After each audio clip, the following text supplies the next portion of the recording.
भाजपच्या स्थापना दिनी मुख्यमंत्र्यांनी साधला भाजप कार्यकर्त्यांची ऑनलाईन संवाद। भाजपनं 1,51,00,000 सदस्यांचं राज्यातलं लक्ष्य पूर्ण केलं। येणाऱ्या काळामध्ये भाजपला आणखी पुढे न्यायचंय, मुख्यमंत्र्यांचं कार्यकर्त्यांना कानमंत्र।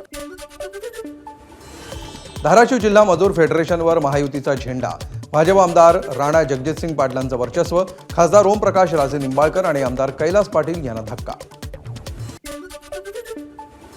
केंद्रीय कृषी मंत्री शिवराज सिंग चौहान उद्या नंदुरबार दौऱ्यावर।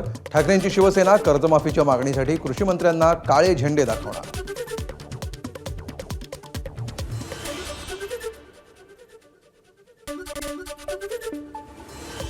भारत सेवक समाज संस्थेकडून आपलीच घोडचूक अखेर दुरुस्त।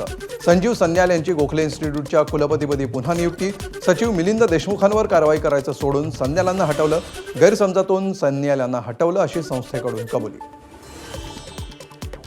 अकोल्याच्या दहिगावामध्ये शॉर्ट सर्किटमुळे शेतात आग।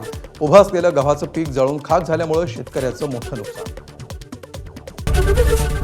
एबीपी माझा, उघडा डोळे बघा नीट।